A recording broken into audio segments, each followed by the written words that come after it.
Podcast of sports with your host Jay Pops. Guys, how are we feeling out there, people? How are we feeling? Okay, the Aggies came away with the win by a score of 34-17 over everybody's favorite team. Apparently, whenever they just play Texas A&M, the Florida Gators. That win was a very convincing win for me. Okay, and I believe it was a very convincing win for a lot more other people. Okay, so guys, what are we looking at? What did the victory do? What did you guys see? Right? What did I see? I saw a lot within that victory, and it kills me because it's like we all have to go back in time and tell people what we've been trying to tell them from the get-go. A&M was a very good football team on last year, okay? A&M came into the season with something on their mind, which is finish what they didn't finish on last year. A&M is simply doing this here. They're getting better at every position. They upgraded at wide receiver. Guys, we already talked about this. And they upgraded, in which a lot of people don't want to hear this, but I'm saying it anyway. They upgraded with the defensive line. That defensive line last year compared to this year, that ain't the same, brother. That's not the same. And I'm hearing a lot of people say that the defensive line from last year was better than this D-line. No, they weren't. The defensive line this year is a little bit more, what I want to say, seasoned, okay? The only reason to why that defensive line last year wasn't as dominant as this defensive line this year so far is because they weren't with the program long. All right? A couple of them were, right? Shamar Stewart, stand up. He was with them. Nick Scordon was just getting here, but then again, Nick Scordon ended up getting injured later on throughout the season. A lot of people fail to mention that, and a lot of people just don't want to talk about that. And that's fine. Guys, that's fine. However, this D-line this year, 21 sacks in 6 games. And A&M is 6-0. What if we always preach? I'm going to say this once again. What if we always preach so far about in the SEC? You need an offensive line and you need a defensive line. Those are the things that you need to win within this conference. Okay? I'm going to say that once again. You need a good offensive line and you need a good defensive line. All right? When you have both of those within the same season, it's no limit to where you can go, people. It's no limit to where you can go. All right? Somebody is saying, I think I'm in the wrong place. I don't know what that means. But guys, it's no limit to where Texas A&M can go to right now. Okay? And I firmly believe that. I posted out something on earlier today, and I posted this on X, also posted this on Instagram, and I posted this on Facebook in a couple of groups. I said this here. Texas A&M is starting to look like that 1992 team that went 12-0, didn't get a chance to play in the national title game, and this is why you guys, if you all have been looking at this podcast for over a couple of years, right, ever since I've had the podcast out, you guys have seen me say this time and time again.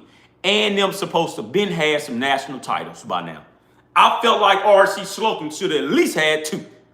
And the guy that I'm talking about that coached that 1992 team, it was R.C. Slocum himself.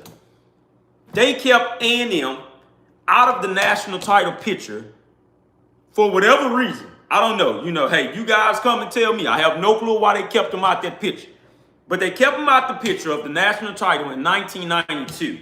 And that was at the time A&M went 12-0, lost to Notre Dame in the Cotton Bowl. I feel like that was a slap in the face.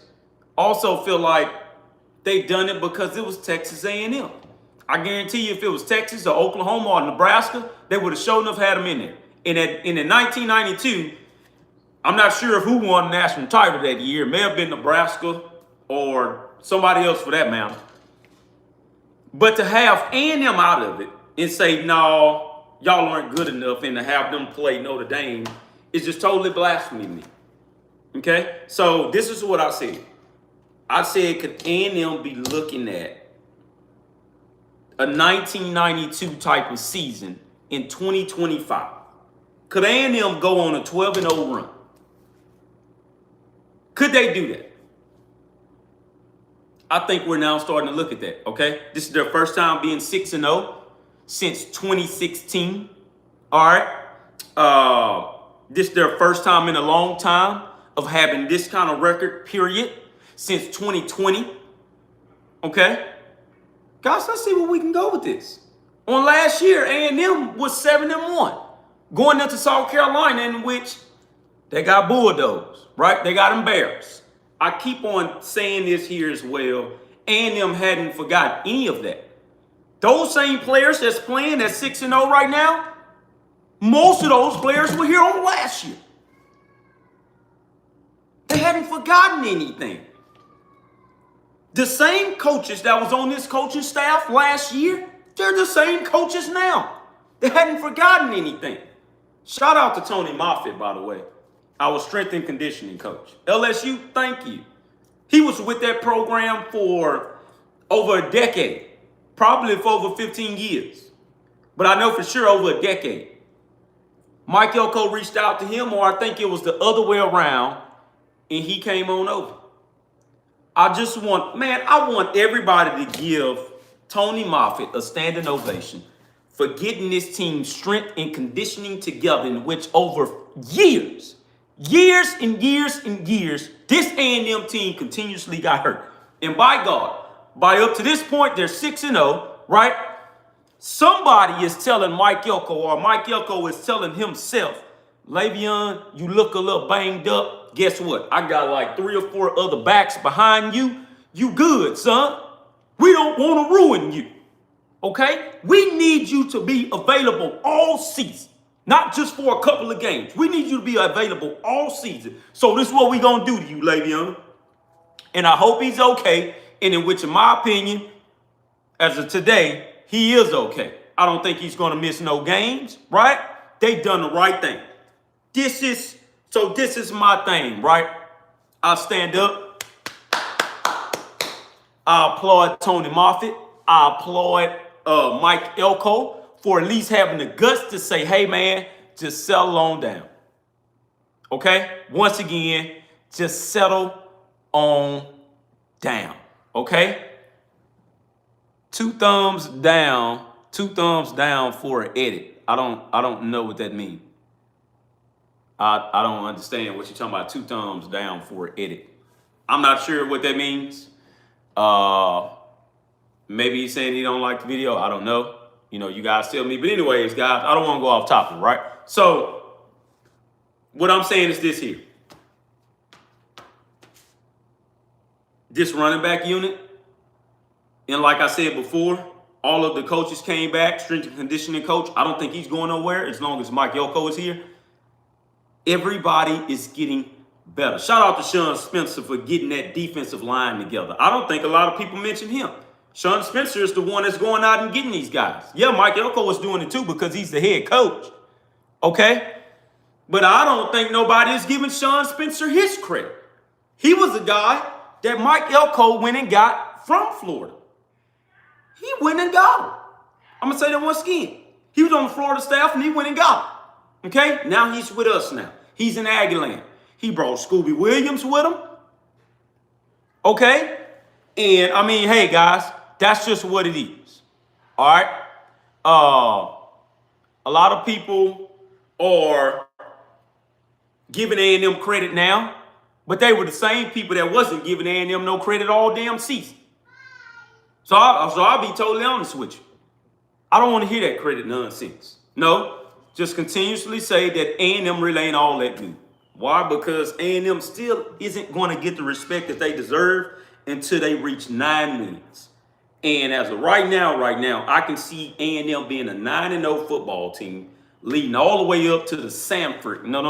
Leading all the way up to, it's either Sanford or South Carolina, because they're 6-0 right now. They play Arkansas next week. They play LSU after that, right? So if they win at Arkansas, ain't no if. When they win at Arkansas, right? I'm going to say this once again. When they win at Arkansas, in which is going to be either a close game or that's going to be a blowout game. But if they win up there, that's going to make it 7-0, okay? And then we keep on going. With the win at LSU, that's going to make it 8-0. What I'm looking at is, number one, College Game Day going to be at LSU. Anybody who does not think that, I'm here to tell you guys this now. College Game Day will be at LSU. I'm going to forever circle LSU at Baton Rouge. Why? Because they hadn't won the game up there in forever. I said, and the reason why I pointed this out for the 1992 season, on that same schedule, and we was in the Southwest Conference, so all of my older Aggies, stand up. You guys know what I'm talking about. And I want to get you guys hyped for a minute. You guys witnessed in that 1992 season, Southwest Conference, in which they won, by the way, in that 1992 season, this is what happened. They went on the road to LSU, and this was when LSU was a bad football team, you know, for the ones that come on here. And, well, LSU wasn't that good how they are now. I know that part. Trust me, I know. LSU, they won over there. That was one of the first road games. And then Missouri, right? I forgot about Missouri. That's who we got to go and meet. And then Missouri. And then guess who else to finish off the season? Good mighty Texas. Good old mighty Texas Longhorns. This season, they have LSU on the road. They got Missouri on the road. And this is all in this order. They got LSU first, right? Arkansas was mixed in here. But they got LSU first. They got Missouri second. And they got Texas third. This is why I said, could we be looking at another 1992 type of season in modern time, 2025? And I also said this here, and I'm going to keep on preaching this. A lot of you guys believe me. Then again, a lot of you guys don't have to. Mike Elko. And I said this about Jimbo too, but I said Jimbo was a mixture of a lot of coaches, right? In which if Jimbo just would have put it all together, man, we would have been staring down 2 national titles. Anyways, we ain't going to talk about that. We're on the Mike Elko era. Elko is similar to R.C. Slocum, but in modern times. R.C. Slocum, defensive. Mike Elko, defensive. R.C. Slocum, done this here, right? This was R.C. R.C. Slocum let his coaches coach, especially offensively, right? We just didn't throw the ball with R.C. Slocum. Mike Elko is letting his coaches coach offensively. Mike Elko is basically saying, do whatever you feel needed. Do whatever you feel is needed to win the football game. Either we going to pass or we going to run. This is the thing that I look at with A&M, right? A&M isn't a scared football team. They're not scared of anybody. They're going to show up every Saturday, regardless to if they're on the road or if they're at home. When they go on this road, right? They already won on the road at Notre Dame when nobody said they was going to win like that. And when I say nobody, I don't mean that figuratively. It's just, it wasn't a lot of people that said A&M was going to win that football game because of what they had done in the past. They go on the road. We're not going to overlook Arkansas because Arkansas is going to be ready for us. Okay? Let's just go ahead and get that on out the way. They're going to be ready. When they go on the road to LSU, if A&M wins that game at LSU, in which I'm picking them to win that football game, if they win that football game on October 25th, in which, in my opinion, they're going to make it a night game. I know the SEC by now. They're going to make that a night game, and it's going to be on ABC. And once again, College Game Day is going to be there because LSU ain't losing this next game. Sorry, Vanderbilt, you're a good team, but LSU ain't losing that football game. If they go on the road and they beat LSU, mark my words, Texas A&M will go undefeated this season. It's going to be their second time doing this. And let me rephrase what I'm saying. Texas A&M will go undefeated in conference play, and Texas A&M will go undefeated in a regular season. That's the game that I've always had circled. If you're going to make a stand, and if you're going to be a different football team, which is winning championships, you need to learn how to win in Baton Rouge already. You have to win that football game. You supposed to have won there the year before, but it was a collapse, and then again, it was a coaching debacle. The year before that, when A&M was ranked and they went on the road to LSU, I feel like they got cheated, right? But it is what it is, man. You still lost the football game. I can feel how I want to feel, but that doesn't change a damn thing. You supposed to have won that year, but you didn't. LSU has been sliding by. They've been skating by at home. Every time they've come to Kyle Field, it's miraculously turned into a blowout over these last couple of seasons. Okay? And this is within the Brian Kelly era. And this was also within the Coach O era, and where A&M, right? And where A&M won that game 20-7. Should have been 20-0. But they slid in there and they won. They put a touchdown on the board, and that game was in 2020. Ever since then, these kids don't fear LSU. You have to go on the road and show you don't fear them in Baton Rouge, which is a hard place to play in. That place is hard. They're undefeated right now at home, just like we're undefeated right now at home. What can we do away, right? But let's not take away from what we learned within this Florida game. The defense is good, man. This defense is going to be top 10. I'm just telling you guys this right now. I haven't seen the defensive rankings, right, in which they have to refresh, but this team is going to be top 10 defensively. As of right now, this team, SEC-wise, they're a top 4 defense, okay? What I do want us to continue, right, and we knock on wood, we're holding SEC teams, right, and anybody can say what they want to, in which Arkansas is going to give us the real challenge offensively. Coming up, right, which is next weekend, they're going to give us the real challenge offensively, and now we're going to really see how this defense get down. If we hold Arkansas to not converting on third downs, right, in which this is an insane stat, and they showed it yesterday on the SEC channel. Texas A&M is the first team in the last 30 seasons in the SEC to hold their opponents to only 2 made third down attempts out of 33. The last team to do it, or which was close to doing it, was 20, I think they had said 2012 Alabama or 2008 Alabama or something like that. You're in a whole nother stratosphere. You're in a whole nother stratosphere. Somebody talking about Notre Dame should have won. Should have won what? Should have won what, right? But you're in a whole nother stratosphere. Okay? We're here. We are here. It's somebody on this chat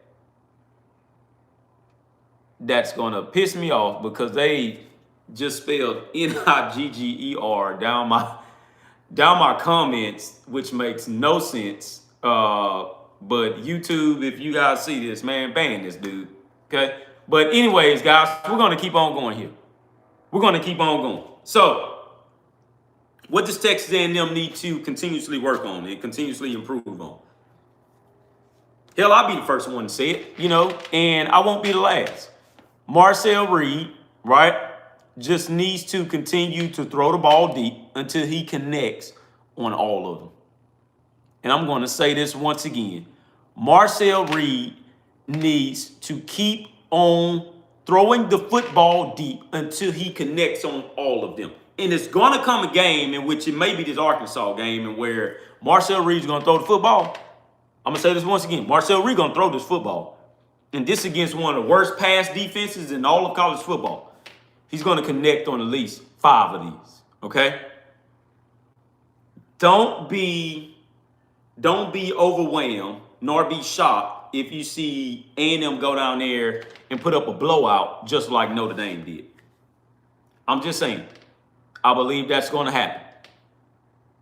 I'm going to say it once again. I believe that's going to happen. Okay? Arkansas fans are ready. Look, Arkansas fans are ready for us. And I know they are. In which, once again, I'm going down there to Arkansas and I'm going down there with Big E. Okay? We're going to be down there, man. We're going to be down there. I know that Arkansas always plays us tough.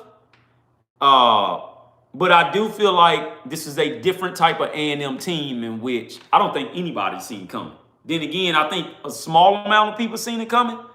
I don't think everybody seen them coming just yet. But I say this time and time again.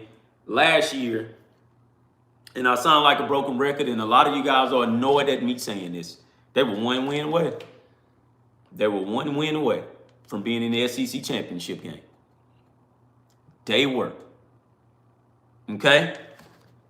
I'm not going to say they have officially arrived. I'm just going to say that Texas A&M is ahead of schedule with Marcel Reed being the starter. I'm going to say it once again, with Marcel Reed being the starter. I'm so comfortable with him being the starter, it's a shame. And the reason why I say I'm comfortable with him being the starter is because I don't want him to be perfect, guys. I don't even much want him to try to be perfect. I want Marcel Reed to be Marcel Reed. And he showed that the first play of the game, he just threw it. And Mario Craver is that guy.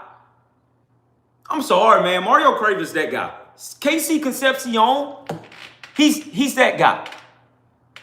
Okay? He's that guy. Those two together, who are you going to stop? And then you got Astor Belther-Roman continuously coming along within his progression. Then you got Terry Bussey continuously coming along within his progression. But then even after that, wait a minute, even after that, you got to be worried about the running backs. All of the running backs are good.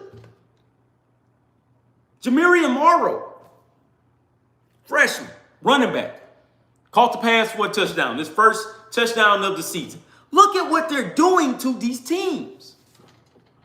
They're showing these teams that you have to stop everybody because we're going to use everybody. Shout out to the tight ends, by the way, because ain't nobody going to talk about them. Theodore Melton-Morstrom. Shout out to his dad, right? Which is Theodore Melton-Morstrom.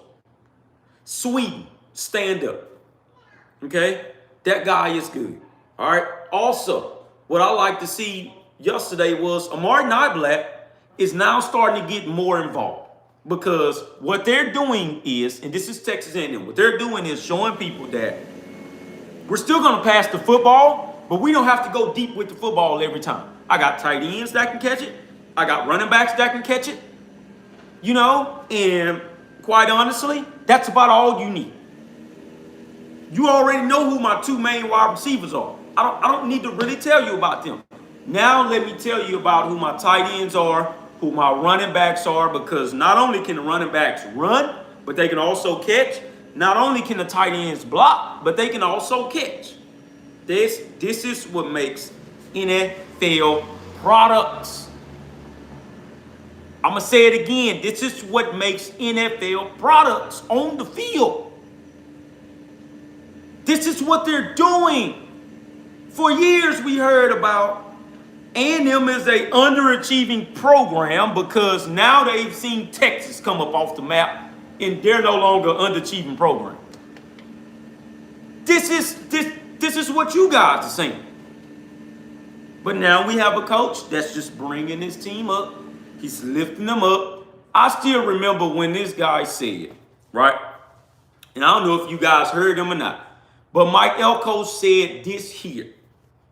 In order to win these championships that you guys want us to bring, well, that you guys want us to win, right? And including ourselves, we need more NFL talent on the field. We need more NFL talent on the field. E. Crenshaw saying don't forget about Nate. Nate, you gotta tell me the last name of Nate. Nate who? Right? But Mike Elko specifically told all of you guys, all right, you need NFL talent. You need at least double-digit draft picks in order for you to get to where you want to go to. And he wasn't lying. What is he showing you right now? We have multiple draft picks on this team that are ready to come out come next year's draft. And I think a lot of those guys from that defense, in which we all know this by now, a lot of those guys from that defense are all going to go to the NFL draft. We're going to have a major flood of personnel leaving from off defense alone. And we're going to have a couple of these guys. No, we're going to have some major guys leaving this offense too. Reed isn't one of them. Le'Veon Moss is. Ruben Owens isn't one of them. Okay? Amari Daniels is. A lot of these guys are gone. EJ Smith, he's gone after this season. A lot of these guys are going to get called up to come to Indy for the NFL Combine. And you mark my words. At least 10 for sure. At least 10 for sure. That entire backfield of Texas A&M on defense, those guys are going to get called to the NFL draft. And you guys can believe me or you don't have to believe me, but a lot of them guys from the league. I know this. Guess what a lot of those guys want, though? They want to be remembered within the A&M history books, but also within the college football playoff era history books. They want to be the first team to go undefeated and win, right? I'm going to say that once again. They want to be the first team to go undefeated and win the college football playoffs within this 12 playoff team era. And that's what they're playing like. They want to do the same thing LSU done. LSU was the first one to go undefeated. And then shortly after that, Clemson went undefeated. I'm going to say it again. They want to do what LSU did. If LSU can do it, why can't anybody else do it? I understand what LSU had on their team, but I also understand what Texas A&M got on theirs. Texas A&M has no Joe Burrow, and we already know this by now. Okay? But he doesn't have to be Joe Burrow. He does not. Guess why? Because he has a better defense than LSU had within the 2019 season. A lot of y'all don't want to believe me, though. Stop beating yourself up because you're rooting for A&M. Stop. Stop beating yourself up because we're Texas A&M. I see somebody down below talking about A&M consistently inconsistent. On what? Inconsistent on what? You need to explain to me, what are you talking about? What you talking about, third down offense? I give you that. We are inconsistent on third down offense. But check facts. As long as you're moving the ball and staying from out of those third downs all of the time, I'm not worried about that. What are we inconsistent on? Are we inconsistent on what? You're talking about the past history? Because I don't care about the past history. A lot of you guys always bring up this past history bull crap, but you don't go back and look at the teams with their past history. Before Clemson was at the peak that Dabo Swinney has taken them to, Clemson wasn't winning nothing. But I'll take that back. Clemson has a plethora of ACC titles. So I guess you can say that. So I do take that back. I take that back. Clemson did have ACC titles. They had a bunch of them too. And then Florida State came into the mix. So that one I'm going to take back, right? But they wouldn't win the national titles. They were not winning national titles at all. All right? Can never get over the hump and always choke at some point. Okay?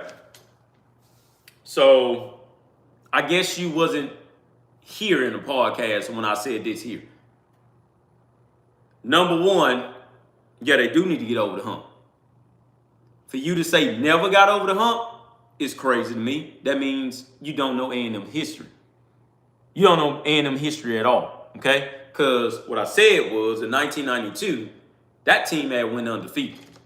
Because if you're going to say never, then stick to what you said. But if you're saying they can't get over the hump within this current century, then I am going to say that you're right somewhat. But then again, in this current century, no. Yeah, no. But then again, within this current century, those guys were in the Big 12 championship game.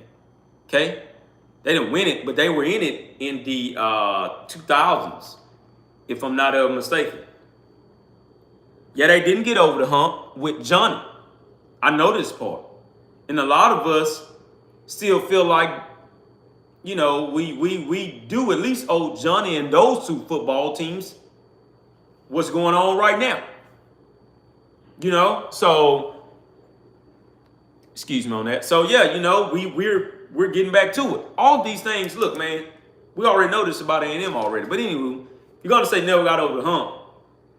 Well, in 1992, A&M undoubtedly, and I'm gonna have to make a podcast on this, but they undoubtedly was supposed to play for that national title. Okay? However, they put them in the Cotton Bowl against Notre Dame for whatever reason, because let's face it, man, they were Texas A&M. They didn't want them to be in there. I don't know what else you have to do, you know, to put yourself in the national title conversation when you go 12-0 in the Southwest Conference. But because Texas wasn't good, that's the reason why they didn't put them in there, because I just don't think they felt like their schedule was worthy enough. But they won the Southwest Conference that day. They won the Southwest Conference that year.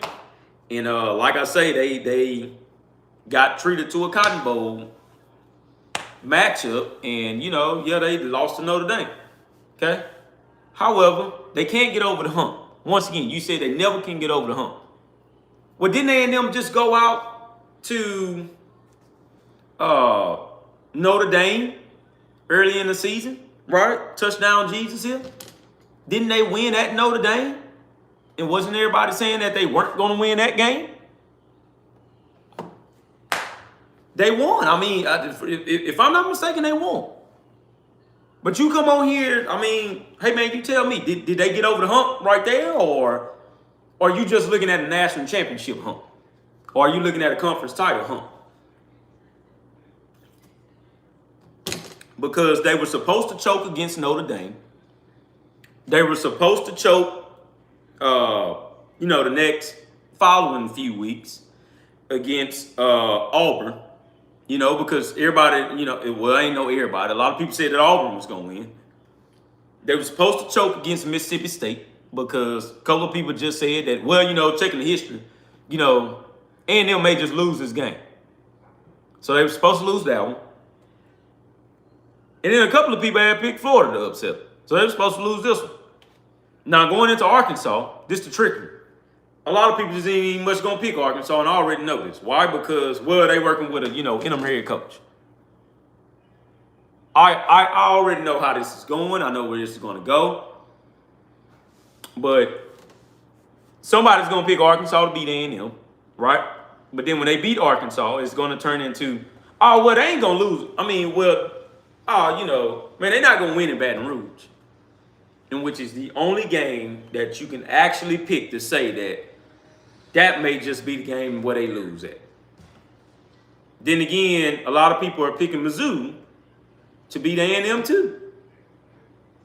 And a lot of people are just picking Texas to beat A&M because they had beat them last year. And, it's one of those, ain't no way they're going to go down there to Austin and win.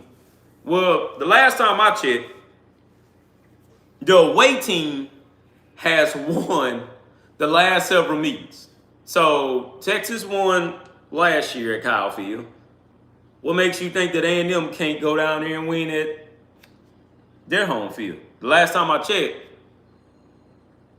the game before the 2011 season in which Texas had won, Texas A&M had won that year before in Austin. So the memory down there is last time they were down here, Texas A&M won. the memory for us is that we hadn't forgot. We didn't forget that they won last year. We still got some more payback coming. We didn't forget about South Carolina.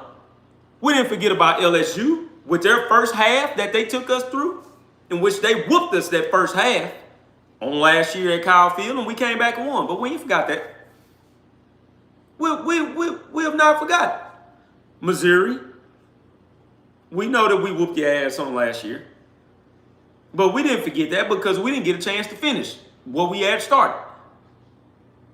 So now we're coming to your house. They remember, and they're going to be ready for us also. And they're going to pack that game out. It's going to be a sold-out game. I already know this. Okay? It's going to be a team that's coming in that's number 4 at the moment because A&M is the number 4 team in the country right now. But you don't believe A&M is going to be ready? Because they undoubtedly are. They're going to be ready. It's a lot of these teams that are thinking that A&M is on a high horse right now. They're not on a high horse. Okay? Somebody talking about go dogs. Here we go. Georgia tuning in. A&M just has to deal with being marked. Okay? They have to deal with being marked. Somebody saying, how do you feel about Bad Bunny performing at the halftime show? Man, that has nothing to do with me. I barely even watched the halftime show, to be honest with you. So, do I care? No. I just want to see a new team in there instead of Kansas City. Okay? That's all I want to see. I want to see who's going to make it. I don't believe Kansas City is that good. But anyways, guys, I don't want to go off subject here. But the stats, right? And this is what I'm hearing about, Marcel Reed and the slander that he's continuously getting, Steve. All right? The slander, Steve.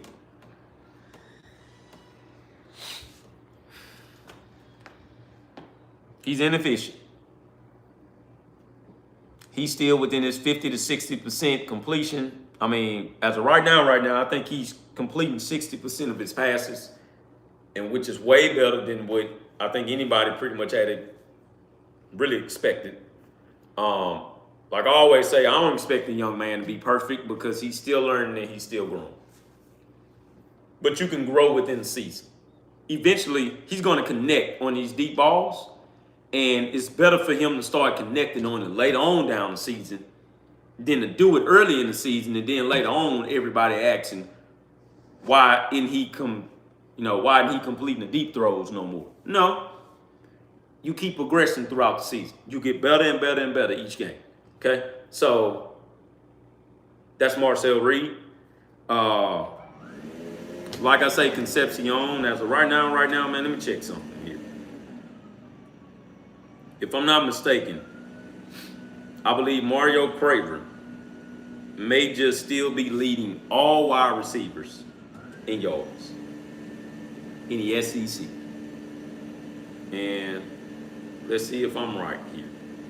So, go to this, and go to stats. Receiving wise, Mario Craver is 3rd in all of college football in receiving yards. The guy at San Jose State, which I don't know how you pronounce his last name, but he has about 845 receiving yards. Malachi Lemon has 682. Mario Craver has 634 on the season. Guys, we still got a whole lot more games to play. Mario ain't done yet. And to be honest with you, Mario is going to be the 1,000-yard wide receiver. If I'm not mistaken, it was a Texas fan, a big one at that, which is Doc. I think, his name is Doc on Twitter X. You guys know him. A lot of y'all know him. But he was the same guy that told me that Colin Klein don't produce no 1,000-yard wide receivers. This is completely what you said. You said that he don't produce 1,000-yard wide receivers. So, I mean, for A&M to think that Colin Klein is going to do anything in that offense over there, it's crazy. Also, man, they got Marcel Reed throwing the football. Ain't no way they going to get no 1,000-yard wide receivers. This is what we heard. this is what we heard. And as of right now, right, like I say, check notes. Mario Craver is number 3 in all of college football for receiving. If I go down, right, to all conferences, which is the SEC, Mario Craver is number 1. He holds a 100-yard advantage over Chris Braswell, in which everybody loves dearly, right? The next receiver behind him is the guy at Arkansas.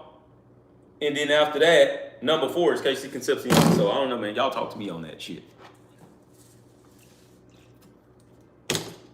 I feel like A&M is doing everything that people said they wouldn't do. A lot of people, including myself, had a question mark about the defensive line. Guess what? I ain't got no more questions. All I want to see is them to continuously improve and get better. I ain't comfortable, right, by all means, but I don't have no questions. I'm not finna nitpick. That's it. I just asked for them to clean up on the penalties, on the offensive line, and keep it consistent. And that's it. That's completely it. Okay? So, all right. So that's all I have for the Arkansas. That's all I have for the A&M versus Florida game. Okay? So now we move along to Arkansas. Just a little bit about that, right? We're going up against the offense that's damn good. We're going up against Bobby Petrino, in which doesn't scare me, by the way, but I know Bobby Petrino is going to do his best to score a whole lot of damn points. They almost beat Tennessee yesterday, by the way, in which Tennessee fans had told me all last week about how the only reason why we was able to beat Mississippi State like that is because we was at home. And we won by a score of 31-9. They barely escaped Mississippi State in Starkville. I told you guys on the last podcast, bro, we played down there ever since we joined this conference. So Arkansas goes to Tennessee, which was on yesterday, and Arkansas put up 31 points on them fools. It was the same fools that told me Tennessee better. It is also the same fools that won't acknowledge that their defense is god-awful at Tennessee. Y'all have no defense. Oh, there's a lot of people hurt. I'm going to tell y'all like y'all tell me. Injuries happen. And it is what it is because y'all don't give us no excuse. The excuse that you give us is that, yeah, but man, y'all got all that talent down there. Y'all got all that oil money. What does that have to do with anything that I just said? Nothing. It hardly has to do with anything that I just said, right? Because you don't want to face the fact that your defense is your defense is god off. In Arkansas came down there and almost beat your ass. And they forced you to put up 34 and beat them by a field goal. That final score was 34-31. A lot of people also gonna tell me that, and I'll say it before they say anything. Well, bro, to be honest with you, man, we never had just really beaten Arkansas anyways. Well, whose problem is that? That's not ours. Y'all have the better team, though. Y'all got the better team. Y'all got the better talent. Got the better coach. What's the issue? Wasn't you guys playoff team last year? Tennessee plays Alabama next week. I'm going to tell you right now, Tennessee not going to win the football game. I'll say it again. They're not going to win that football game. They're not. I believe Alabama going to blow them out. And that's just me. I'll say it again. I believe Alabama going to blow them out because they play in Tuscaloosa. You think Alabama forgot? I do think Alabama is a good football team. I don't feel like they're the best SEC team. That's what I will say, but keep them up there. Because we don't want to be looked at as the best. Although we're ranked number 4, which is the highest SEC ranking of all teams. But no, man. Keep us down below, okay? So, like I say, you keep on going here, right? Arkansas wide receivers on here. Okay, I get it. But that's only one guy. That's only one. Let me see who's leading the country in rushing. It's Arkansas running back, which is number 3 on this list. Okay? The 11th best rusher is Le'Veon Moss. And then the 14th best rusher is Ruben Owens. Man, they're just getting started on this ground game, but they got so many people to use. Okay? They have a lot of people to use. And that's it. So, anywho, so I do think A&M goes out, and I think they put up a lot of points on the road. I think they reach the season in where they're going to put probably 45 to 50 points on Arkansas. And I say that wholeheartedly. If I'm wrong, I'm wrong. But I think the final score of that game will probably be 52. Man, with how the way A&M is giving up points, and they don't give up many in SEC play. I think A&M goes out and win this game 52-10.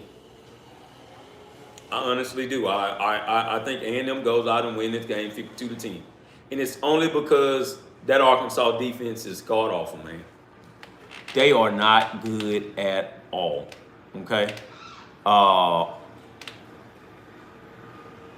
Man, they not good.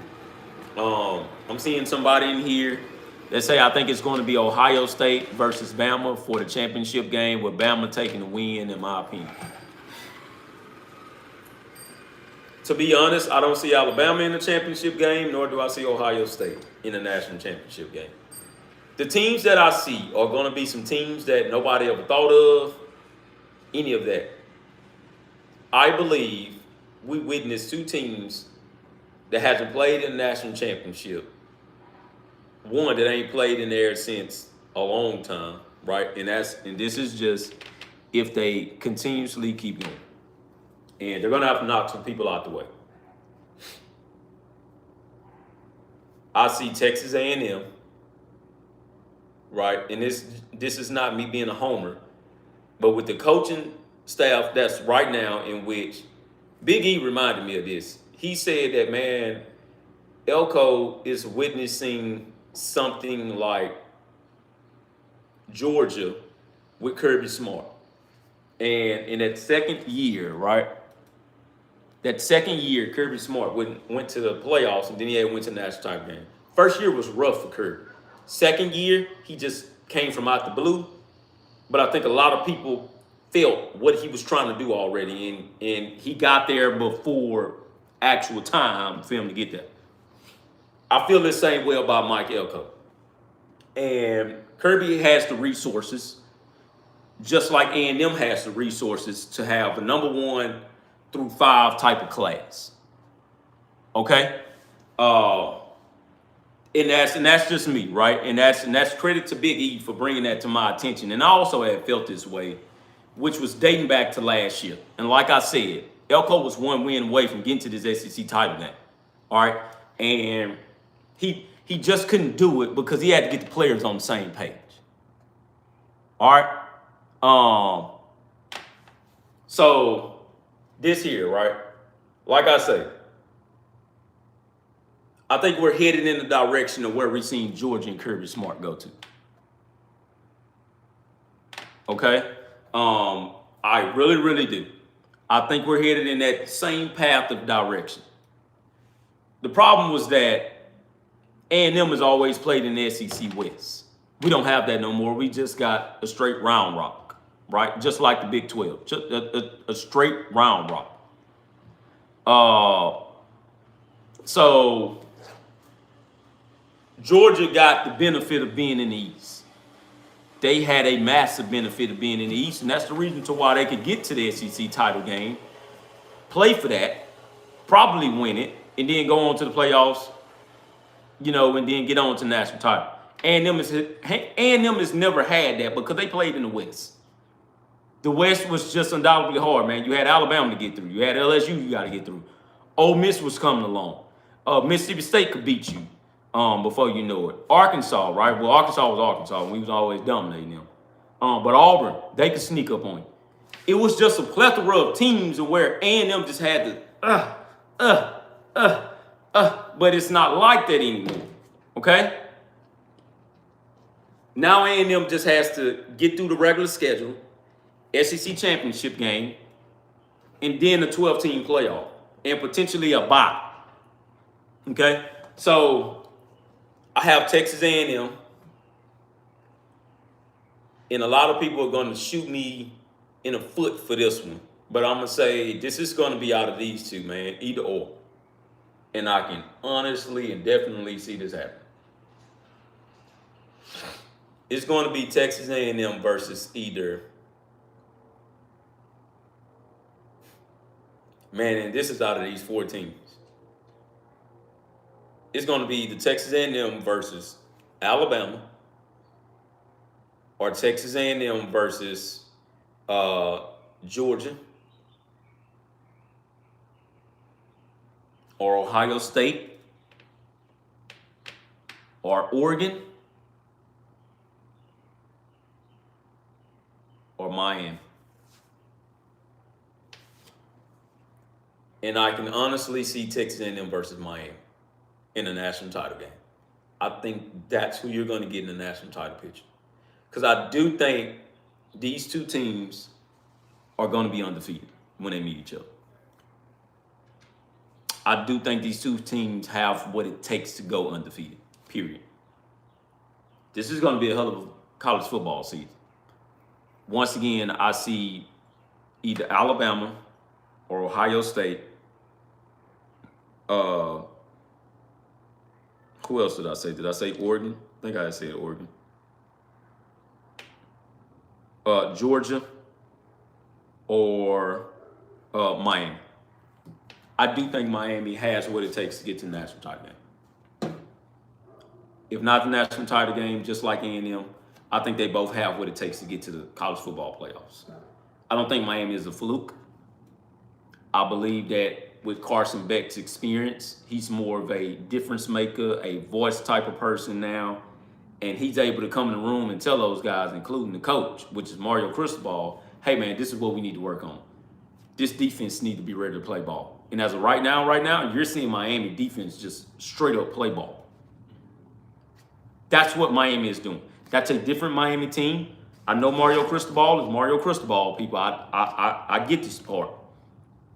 But that's a different team that he has compared to when Cam Ward was there on last year. That was just straight offense. This team now, that's a more physical team. And that's credit to Mario Cristobal for doing his thing. Okay? So, that's me, right? Yeah, what you just said, right? You say you think Miami is a fluke team. You think we can beat them. But notice what I said, though. Miami is a playoff team. They're going to get in the playoffs. I also think Miami is going to win the ACC championship game. Okay? Miami is going to have a bye week. I also think that Miami is going to end up in the national title game. So out of all those people that I said, right, notice that I didn't say Indiana. Indiana still has to meet Ohio State. And it is what it is. Indiana also still has to play in the Big Ten championship game, in which I think it's going to be Indiana and I think it's going to be Ohio State. They're going to have to play them twice. They're going to have to play them twice. I still think Indiana gets into playoffs like they done on last year. And I like Cincinnati. I do. Notice I didn't say Texas Tech. I think Texas Tech is for real. But I think Texas Tech gets to the playoffs and they lose. And I don't think Texas Tech is going to get the benefit of having a bye week. Because they're in the Big 12. Okay? They're in the Big 12. And that's just what it is. I like Texas Tech. I like Joey McGuire. Right? Texas, the high school roots of Texas is very own. And I know what he's putting together there. It's going to take time, right? They have the resources because they're in the state of Texas. Now it's just all about, can you really grab these kids recruiting-wise and bring those kids in? Transfer portal is going to be there, but can you bring in these kids from Texas like you really want to? He's starting to get there because he's making some kids recruit that are some 5-star athletes. But it's going to take more than 2 or 3 5-star athletes to get you to a national title game. TCU done it. Don't get me wrong. But TCU got beat bad. They got beat up very bad. But it's just the point of them getting there. As of right now, TCU probably won't go back until another 50 years or so.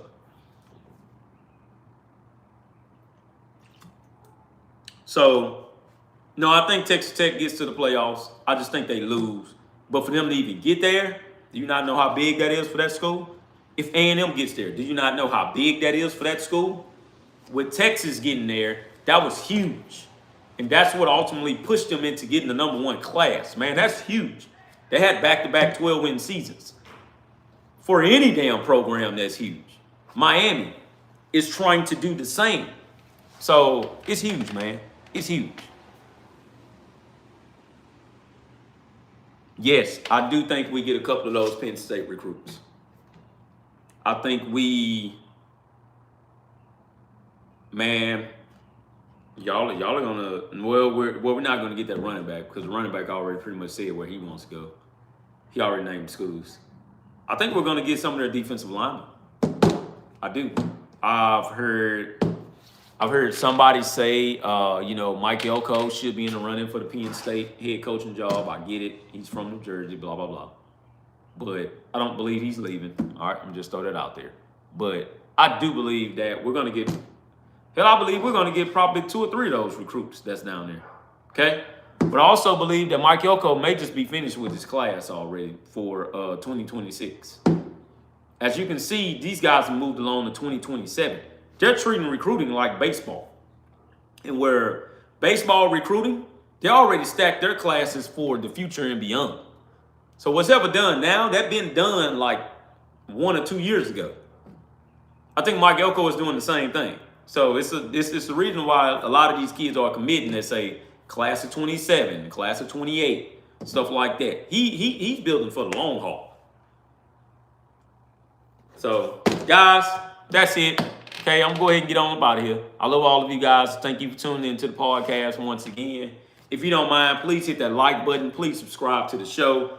I thank all of you guys for just being so much involved in this podcast now. And I just want to give a shout out to everyone out there that's doing the podcast about Texas A&M now. Like I say, this came a very long way. I remember at one point in time, I was one of the very few, excluding Texags, that was actually doing a podcast on the YouTube. But now it has pretty much grown over the years and where it's a lot of A&M fans and a lot of A&M alumni just starting to come out. And I love that. Like I've always told y'all, man, A&M is a big brand. Regardless if people want to believe that or not, and they want to listen to the little brother syndrome bull crap from Texas. They do that because Texas don't have that many podcasts that's really out. Well, I take that back. They have a podcast that's out, but they say that because Texags ultimately triumphs any and everything that Texas may try to do podcast-wise. Texas Tech, Baylor, and stuff like that. But Baylor has their podcast. They have an actual radio station.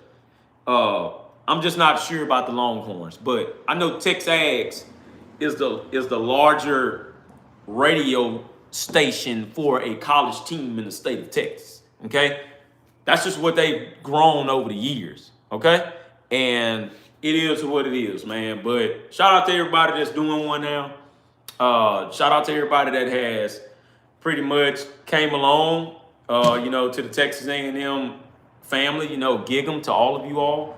And once again, man, like I say, just subscribe to the show. I do my best to bring these out on Tuesdays and Thursdays. I know sometimes you don't see me, and sometimes you do, but just know that I'm going to come out with one, okay? But I'm not going to say it's hard, but it's kind of hard to do it, right, when your son is playing a sport as well, which is football, and his games is on Wednesdays and Thursdays. So I try to at least get it out on Tuesday. If I don't make it Thursday, that's why. I still haven't forgot about the Conroe Tigers. They took a L. They took a L. They're 4-2 now. But they still have a long way up ahead. You know, they just have to figure out how to finish these games. Okay. So, anyways, guys, I love all of you. And once again, coming to you live from Conroe, Texas, baby. #Gig 'em.